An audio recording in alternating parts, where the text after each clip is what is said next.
Alrighty, welcome everyone. I'm Tiabu and I am here for more treasure hunting. We are on Thursday, October 10th, 2019, and we've got three new shows plus any of the older shows from last week that I want to continue, which I don't think there were any for Thursday, but I'll figure that out later today. I want to start off with the new shows. We got three of them. We got Assassin's Pride, we got No Guns Life, and we got Hoshiai no Sora, which piques my interest because it's an original, which is kind of nice. No Guns Life is the one that I heard about before coming into this season and seems interesting. The other two, I don't know yet. But we're gonna start with one of the other two. We're gonna start off with Assassin's Pride. Assassin Pride. This is yeah. That's the one. This is a light novel adaptation by Studio EMT Squared, a studio that I have very little experience with and has a wide rating range in the shows that they've produced. A lot of them seem to be kind of like cute girl shows or like schooly type shows. I don't know if that's necessarily the studio's forte or anything like that, but this appears to be a fantasy thing. From the first line of the synopsis, it doesn't appear to be an isekai, which is nice. An actual like native fantasy setting is kind of cool. But we'll see. It'll depend on whether the story and the writing and the actual everything is any good. Because there are good isekai and there are bad isekai, and there are good native fantasy and there are bad native fantasy. So just gonna take it as it is.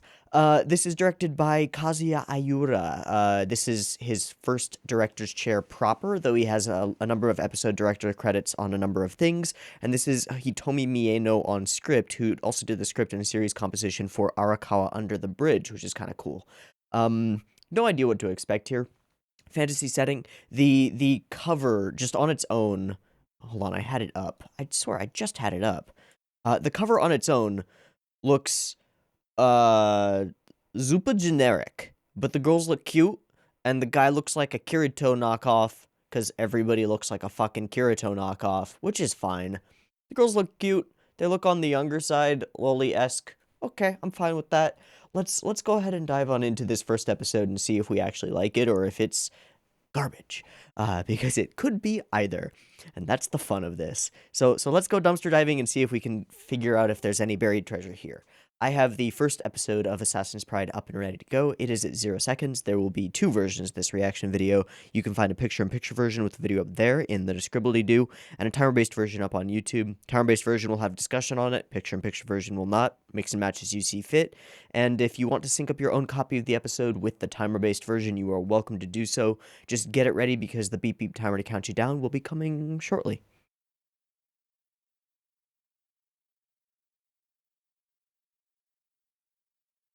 Oh, also, if there's weird wind noise in the background, it is an extremely windy day outside and there are like branches waving around everywhere, so apologies. Beep beep timer.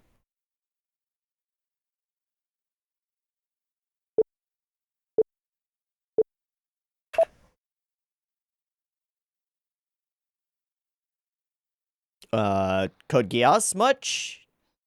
No.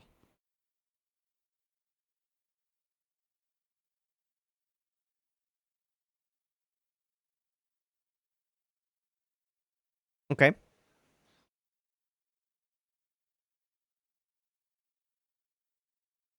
Okay, well, he's busted.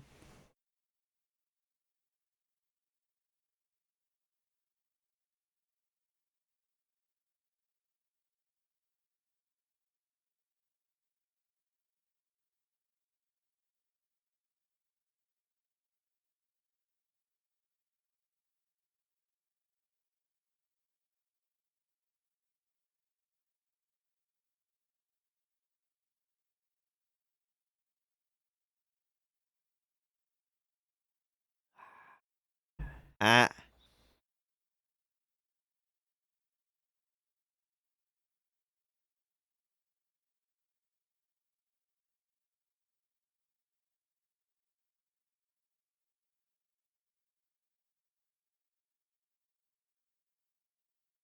Okay.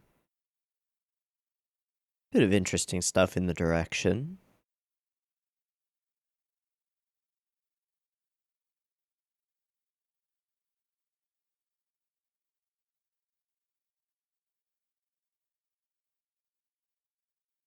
Okay.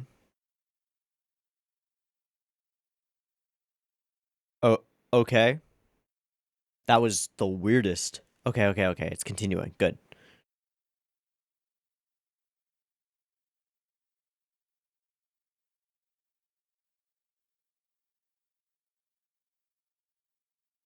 Okay.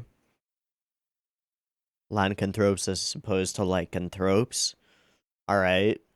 Are they werewolf-esque? Shadow monster creatures?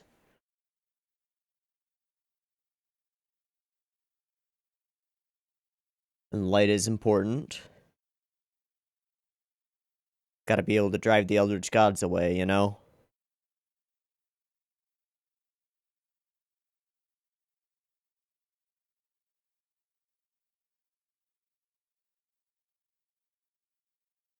Damn it, Windows, I don't want to be updated right now.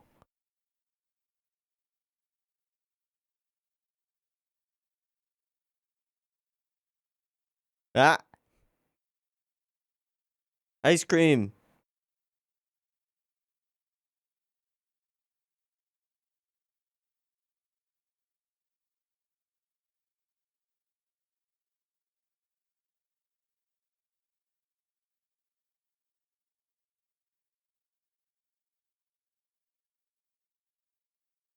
My name is Huito Naito.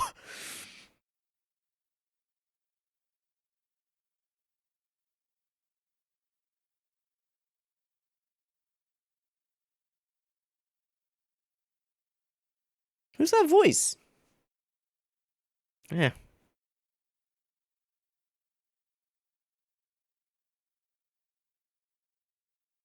Hmm.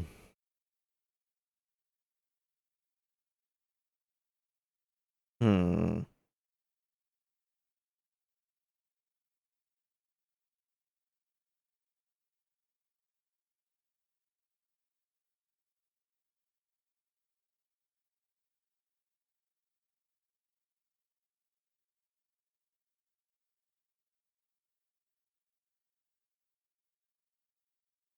Magic?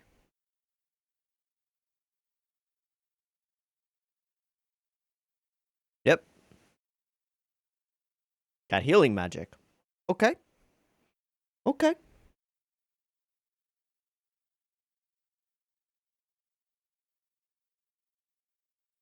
Attempting to endear us to his character. Uh-huh. Definitely nothing in that name.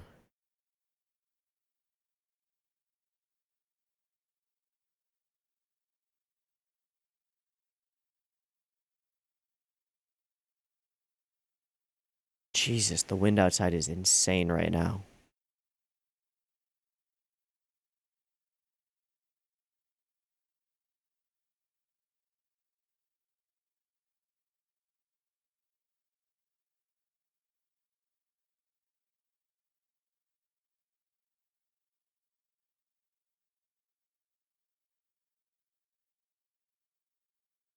Okay.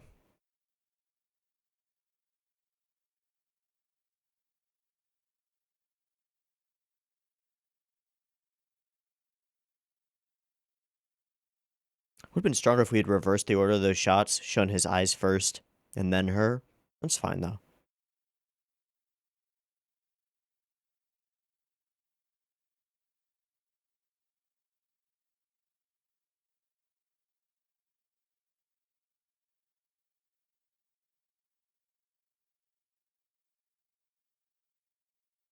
Uh...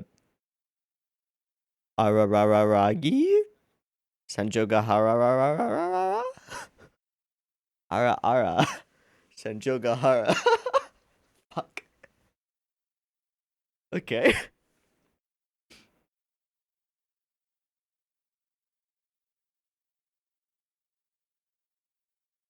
It's better than walking in on her while she's changing. Give it that credit.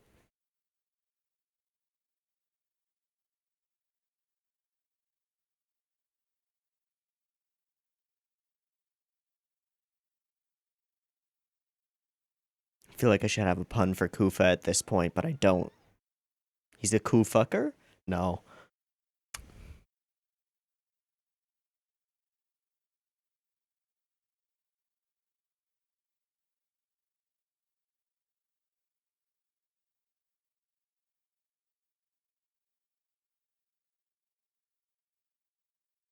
Oh wait, that's not the voice I care about.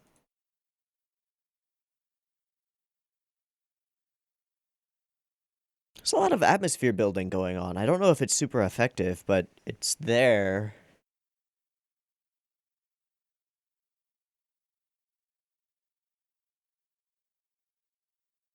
This really has the look of an A1 show. It's wigging me out a little bit.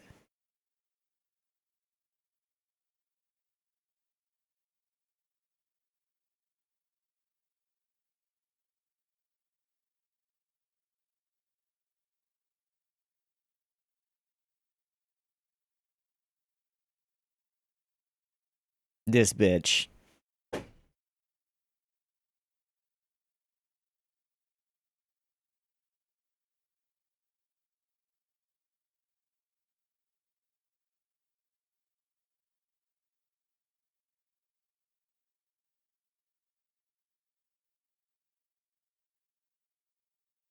Hmm.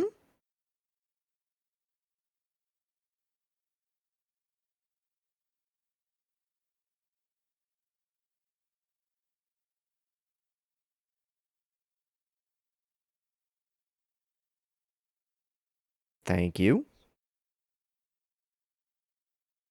Yay, exposition. Okay. Chosen by whom? And she has or has not awakened. Beautiful form. Runs, charges in, does a leaping strike. Nope. That's okay. Okay, so she's not using any kind of magic weapon type of thing. Unable. Okay. It's a good way to demonstrate the power disparity. An incompetent, talented girl. Interesting.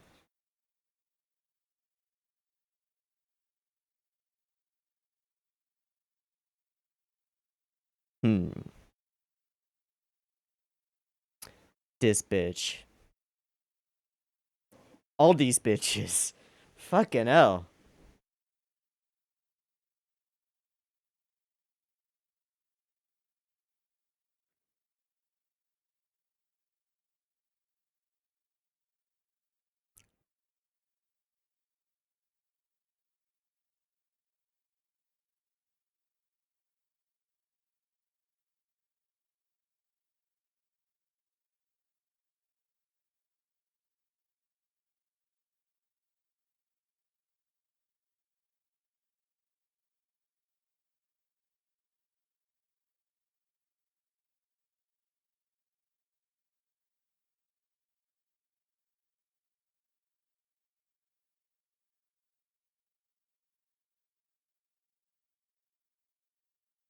Something's not clicking here.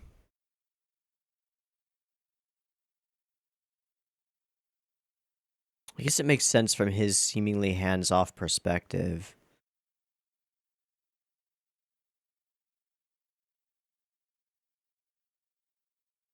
But I know that the character drama is just an excuse for motivations, so it's fine.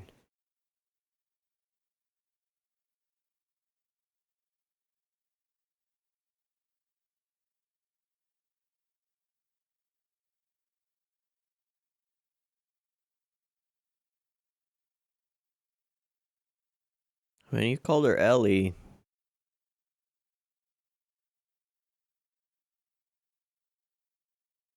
So I see what they're trying to do with these shots. I don't know if it's working though.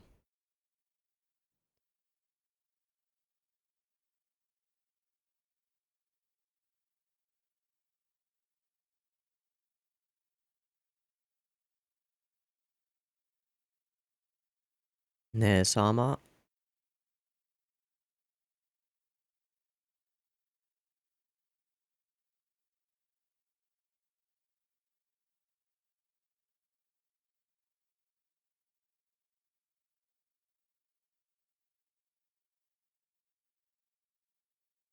So this is interesting. Our main character appears to be already there. Already made it, you know? He's already super OP. We see him doing stuff cool. But he actually has to help someone who has the generic shonen trope, the quirkless, right?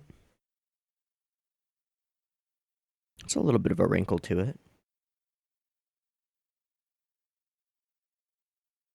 Hmm.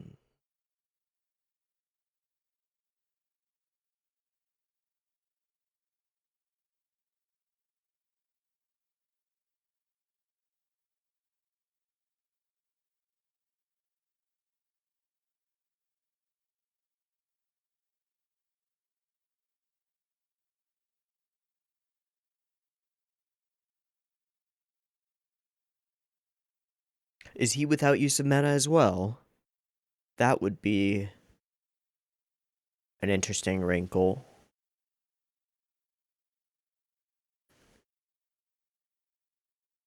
Oh.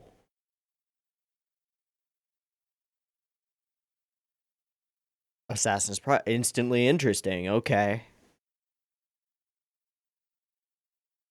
So he just needs time to become endeared to her to the point where he won't kill her.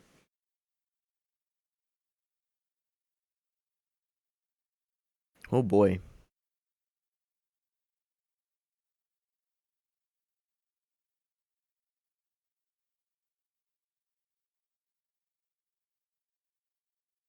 Hmm.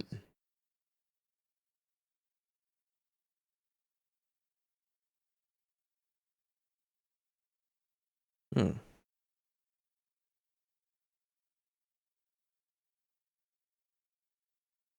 It's an attempt at light shadow symbolism.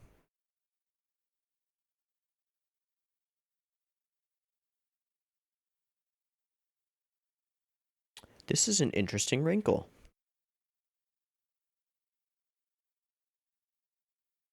Bingo.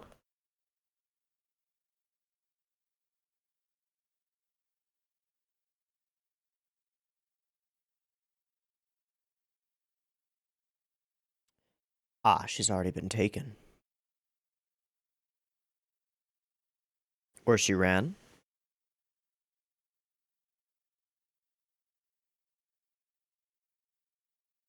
Oh shit. Eldritch Shadow Monsters. Lycanthropes, I suppose.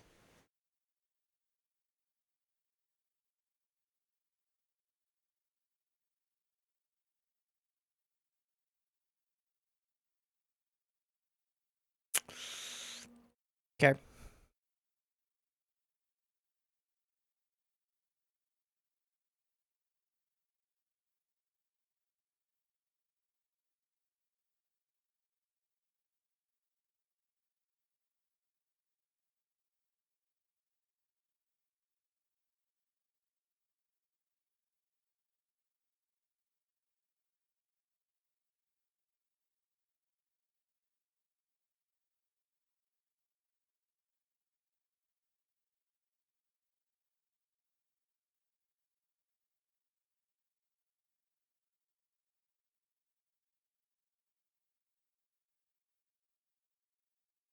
Ah. That's fucked up.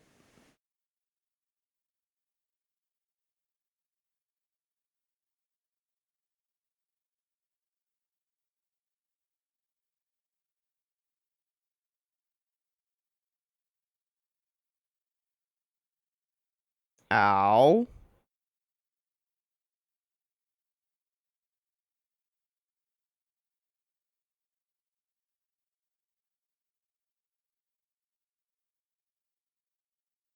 Pretty straightforwardly kicking her while she's down.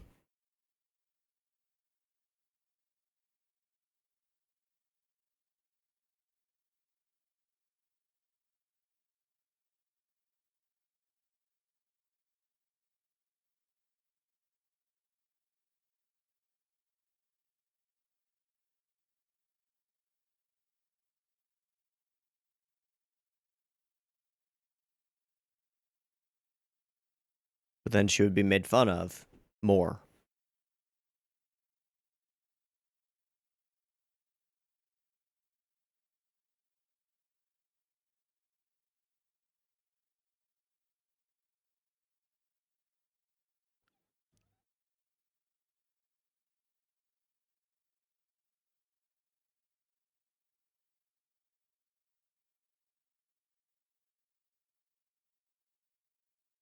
Mm-hmm.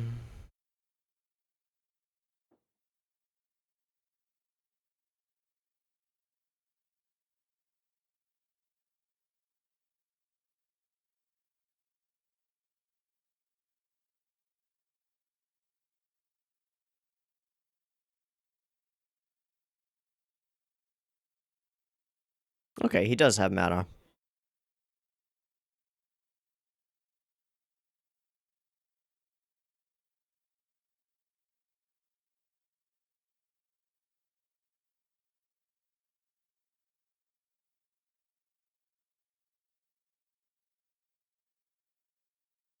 Eldritch Blast.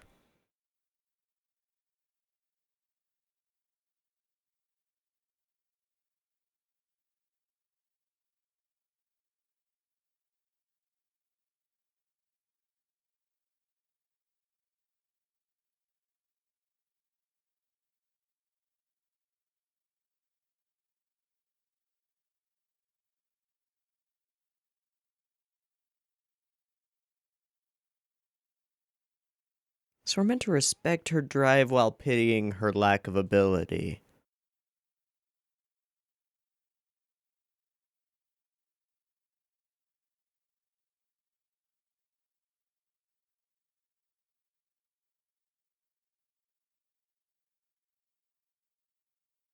Right.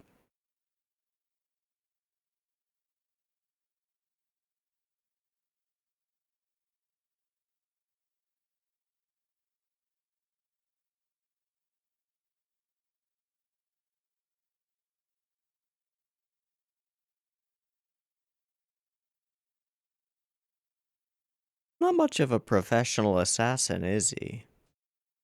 Emphasis on the professional part?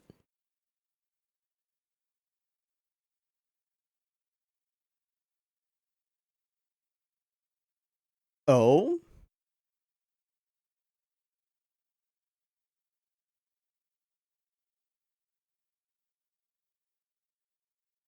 Okay. Well, she'll do it. Yes, obviously, yes. Her whole life is built around this.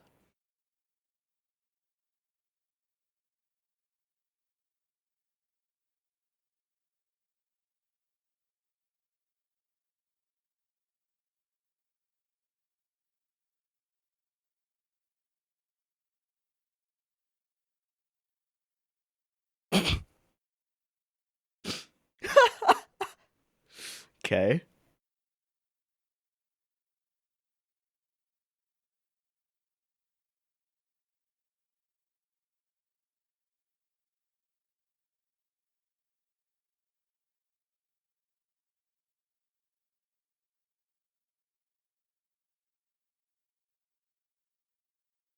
Huh?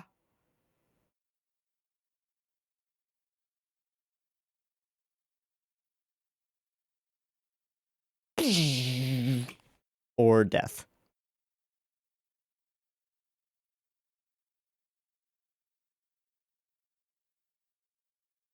Well, she's on the cover, she'll be fine.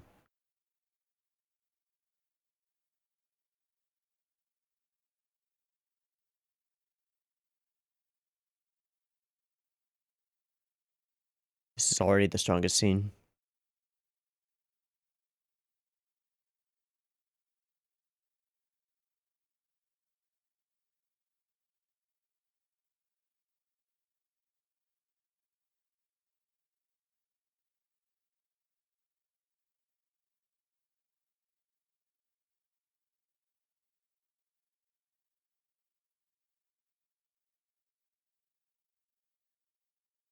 You just gotta give in to the drowning. Just.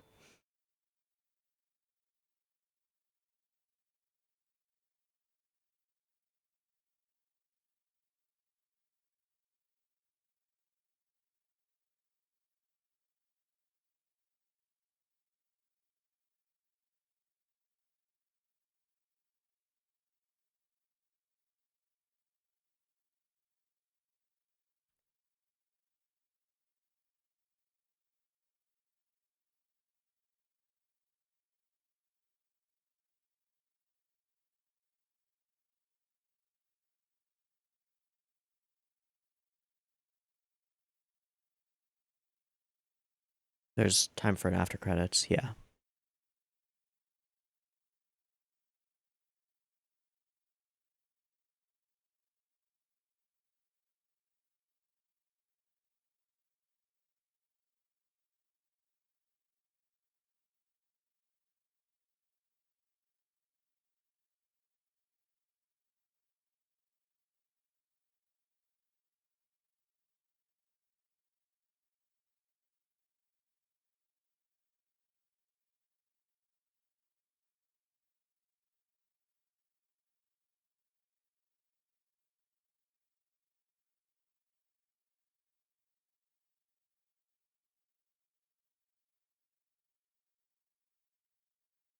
That's the second major Code Geass thing here. What the fuck?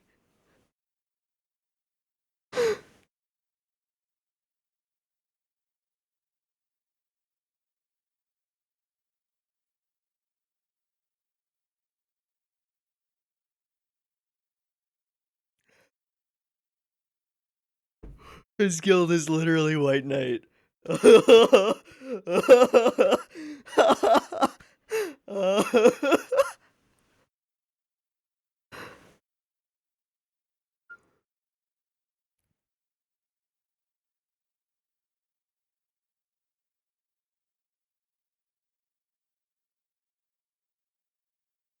Fiend? Fiend. Okay, I want to see. What is this? It has spread the night of darkness outside city-state Flandore. He and she met in kind of world. Okay. Oh, jeez. This is a weird one. There's some interesting things here, and it's not. It's not terrible, but it's pretty trash. I'm sure that there will be better explanations of a lot of things. A lot of this feels rather rushed and like it's just throwing concepts at you. Um, I wonder if we will ever see. Is this girl on the cover, or is she just here to attempt to endear us to the character? I think she is on the cover. Yeah, she is. Okay, she's off in the background. She's the smallest character on the cover, so she'll be a character of some kind. I mean, this is a weird one. There are some interesting wrinkles to it that aren't actually that interesting. For example, our main character is already a badass. We're shown that from moment zero of the episode, as he's, cutting through a slew of bullets and destroying a bunch of hooded assassin-y type people. Because he can, and because it's his job. So he's already a badass, as opposed to the normal, he would be the character without the abilities who desperately wants the abilities. She's the one who takes that role. So that creates our romantic undercurrent.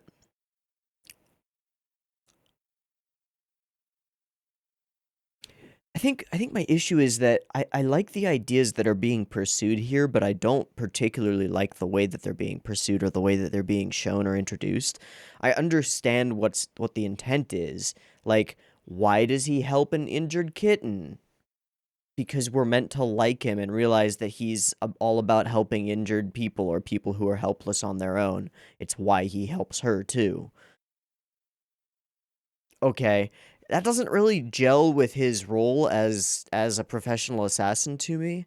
But beyond that, the way that it's introduced and shown to the shown to the audience is so obvious that it's almost cliche without even necessarily using cliches. It's weird, and I don't particularly care for it. Same with chivalrously helping girl, who is clearly going to be character. I do like the gag of her falling down the stairs off screen. It's kind of nice. Some of the background art is nice. Some of the character work and character animation is nice. It just looks like poop. It all looks like poop. I mean the character designs. They kind of look like poop. It looks like a bad knockoff of an A1 show, and it's trying to be. That's what it's aiming for. Because that's what sells. That's what whoever created it thinks sells. I want to know a few things about this that I didn't look at before. I want to know who did the character designs. Original character designs by Nino Motonino. Nino Motonino? Okay. Color design by Tomoko Koyama. Did a pretty good job, I think. And this is Kei Amagi, who's doing the original creation. And it's the only thing listed for Amagi Kei.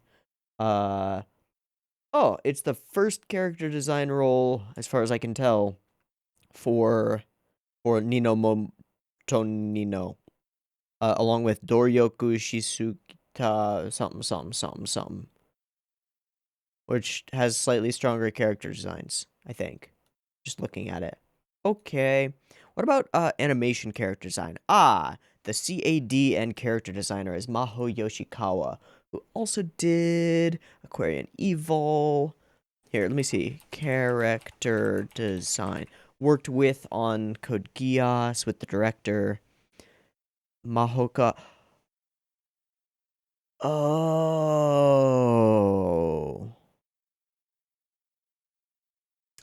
Was the chief animation director and character designer on the Irregular at Magic High School. That tracks. That tracks perfectly. The thing is that Maho Koko has a bit more shit in it. Because Madhouse. Oh, that tracks perfectly. Okay, that makes a lot of sense. And this is Yuki Ono who's doing the voice, isn't it? Yep. Yep. Yep. Yep. Okay. Okay.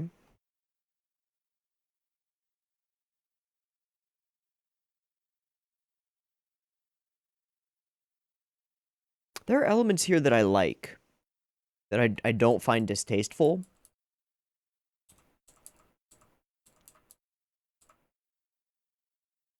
But there are also things that I really don't feel like they gel or mash together. Like, this whole sequence is to demonstrate to us that she is downtrodden and kicked while she's down constantly for being the child of a noble who's not actually the child of a noble, and as he realizes is definitely a child born out of wedlock from a commoner or two commoners.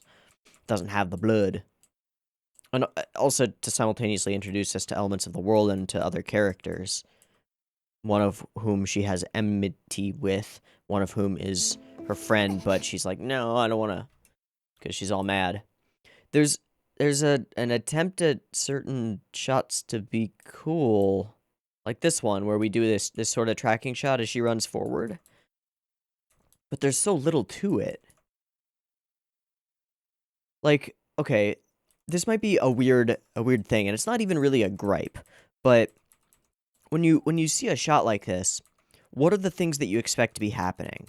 I would expect movement in the clothing, movement of the arms, some sort of a slight bob, and I would expect the hair to move. Look at her hair as she runs. Besides the redraws from her turning, there's no movement in her hair. It's just locked in place. Same with most of her facial features and her face itself. It's just, at the beginning, essentially zooming in and then repositioning elements slightly. There's very little going on here. It's pretty clear that a lot of the budget is right here, and even this doesn't look very good. Now, it's not necessarily supposed to. We're not really trying to do anything except demonstrate that our MC guy is a badass who can chop bullets up and shit. It's got a very SAO feel to the combat. We just put a smear of arm here and a couple of lines of light and shatters of stuff. It's nonsensical. And then once we actually get into combat, it's just sort of nonsense flips that are meant to show that he's really fucking fast. Wow. Like, what is he doing? The answer is it doesn't matter. He's moving around. His cloak is flowing. He's whippity wappeting around, and then he does this weird running in the air thing.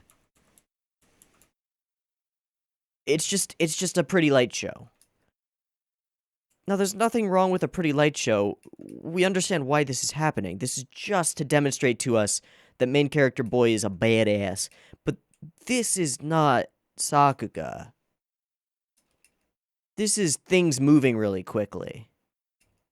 Without purpose. Or actually, this is fake moving really quickly. Because in reality, it's just... he's jumping between positions and poses. I guess that sequence has a little bit of a choreography to it. He does a little backflip thing, and then he darts around. But it's kind of poop. It's kind of poop. Kind of a cool impact frame. Okay. I think my favorite shot in the episode is actually... right... where is it? It's coming up here. This one, yeah. And this is something you'll see all the time in a lot of shows. We see some actual character in this expression. Same with the voice actor, if we bring that in. It's creepy. It's weird. It's like, oh, this is what he's up against. It's kind of cool.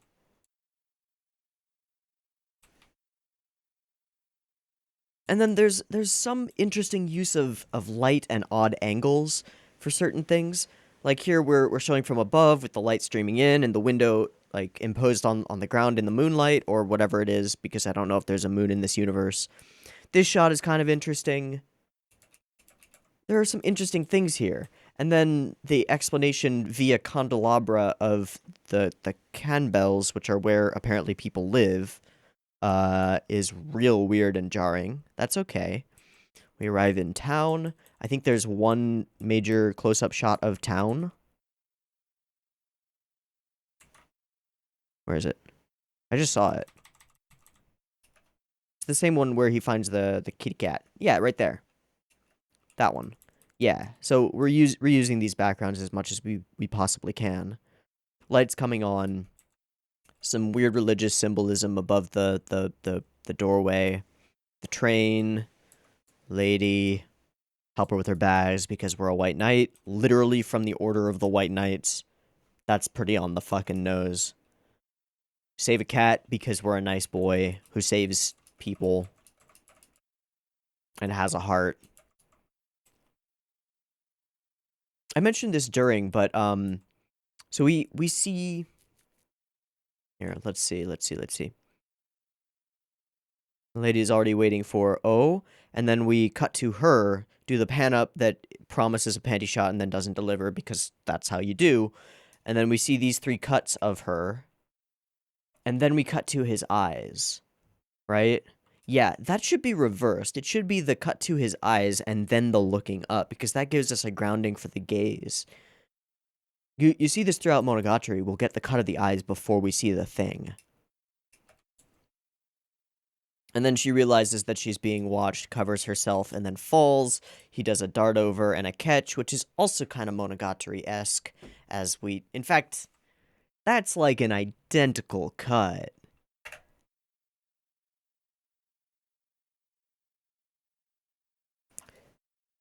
Senjogahara catch.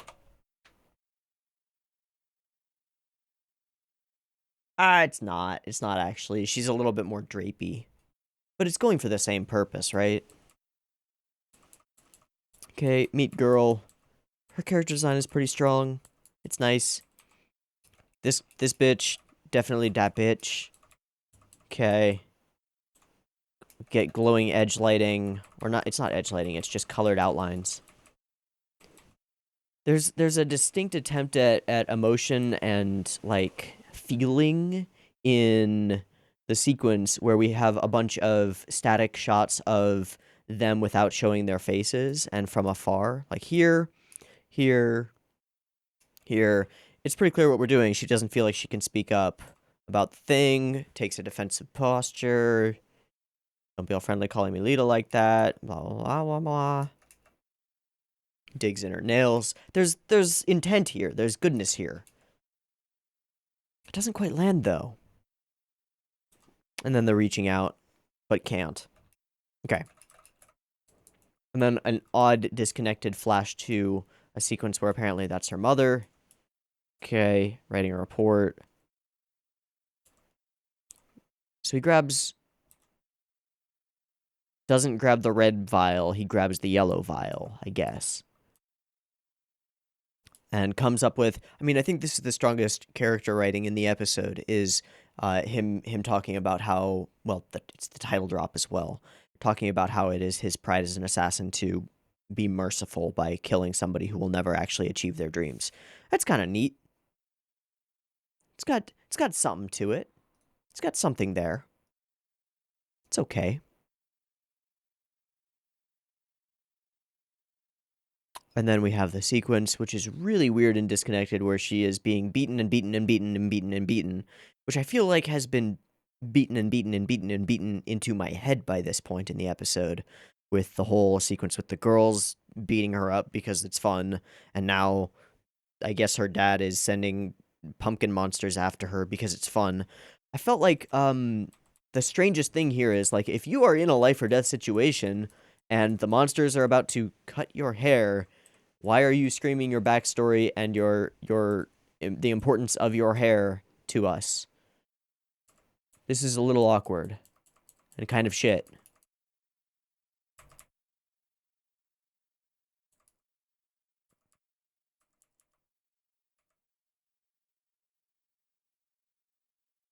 Okay, most of the elements here are what I would call like a 4 or a 5. But there's some pretty good general production, which makes it like a 5.5 maybe? Eh. Definitely not watching more of this show. This was the definition of mediocre. This gets a sideways thumb tilted down.